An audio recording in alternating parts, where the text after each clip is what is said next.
Tétine plus anatomique, une tétine qui tente d'imiter la succion du sein. Le travail de 3 copains, 2 chirurgiens dentistes et un docteur en physique, qui se sont associés après avoir fait un simple constat. On a fait le constat déjà au cabinet dentaire, de voir de plus en plus de patients qui ont des troubles orthodontiques, de plus en plus d'appareillage orthodontique et de plus en plus de dents de sagesse à extraire. Donc je me suis personnellement intéressé à la cause. Et sur 40 années de revue de la littérature, la cause principale c'est l'allaitement au biberon. Et donc ça c'était vraiment le point de départ. Et le procédé est unique. Cette tétine reproduit la forme du sein dans la bouche de bébé pour respecter l'activité musculaire spécifique à la tétée naturelle.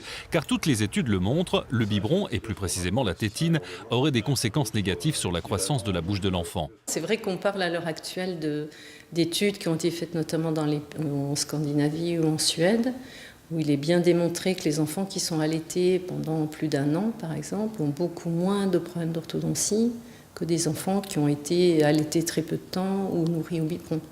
Et le constat est là, en France, 60% des adolescents ont aujourd'hui recours à des soins d'orthodontie. En attendant les résultats d'une étude clinique prouvant les bienfaits de cette innovation, ce sont les premiers intéressés qui testent le produit. Salomé et sa maman ont adopté cette nouvelle tétine depuis 7 mois.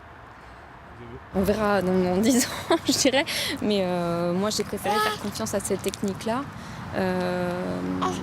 plutôt qu'à celle que je connaissais, parce que celle que je connaissais, je l'ai testée moi-même et ça n'a pas fonctionné. Donc je me suis dit, pourquoi pas prendre cette alternative.